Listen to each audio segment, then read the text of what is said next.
Okay, pissheads, let's make some beer. It's easy.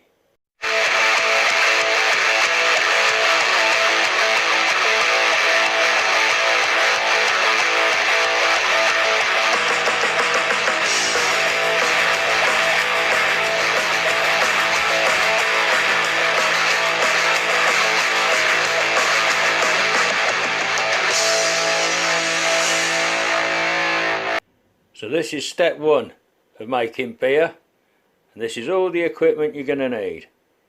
You need a brewing bucket, food quality, 5 gallon, a measuring jar, a spoon, a home brew kit, Pilsner lager, a 2-pound bag of sugar and some steriliser. Simply sterilise all the equipment, your bucket, your measuring jug.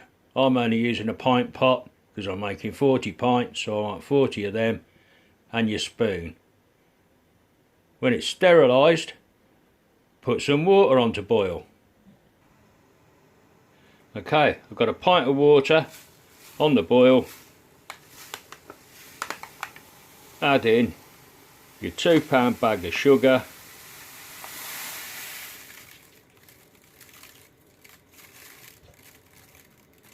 and stir it up until the sugar's all dissolved.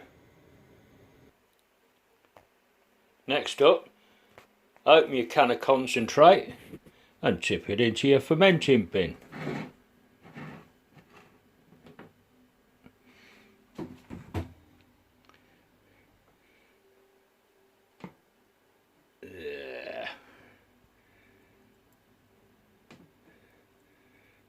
Thick sticky goo.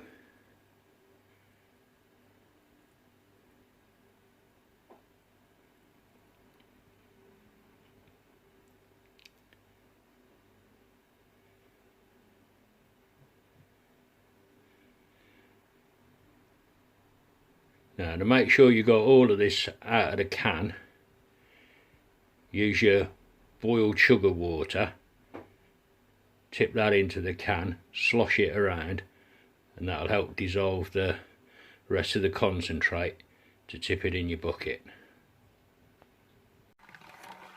Okay, so that extra pint of boiling water has dissolved everything down. It's stirring freely now.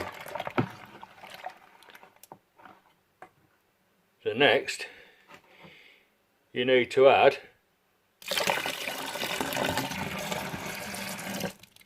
38 more pints of cold water, or have a look on the side of the bucket,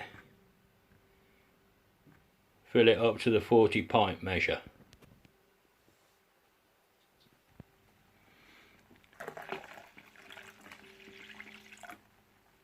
$40. 5 gallon in old money. Yeah, had a good wind up.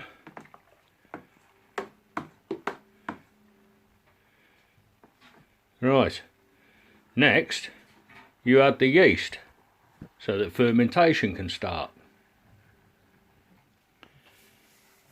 Your sachet of yeast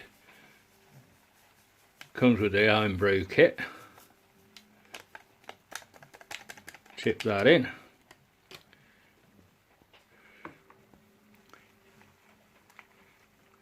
And then give it all a good stir up.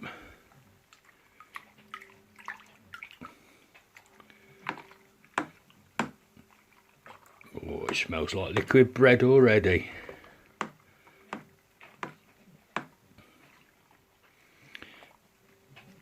Right, now is the time that if you want to measure the alcohol content of the finished beer, is that you take your first hydrometer reading.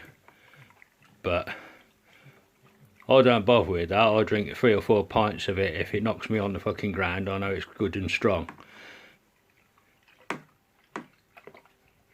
Right, so I'll carry on and stirring that for a couple of minutes. Okay, that's all reasonably well mixed for this evening. Put the lid onto the top of the bucket, but don't crank it down tight, because when fermentation starts, the yeast will eat the sugar. It will create alcohol, but also carbon dioxide, and the carbon dioxide will blow the lid off your bucket. So just sit it on there loosely.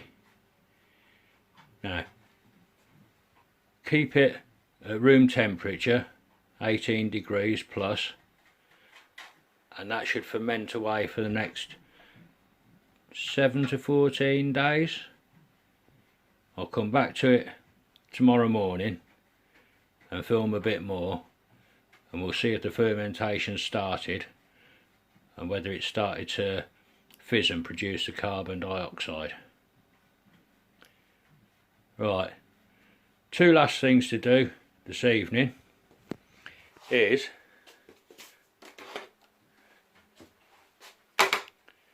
the tin and the plastic and the paper, put that in the recycling, otherwise Greta Thunderpants will come round and lock you in the gulag, and tidy the kitchen up, otherwise the missus will kick my head in.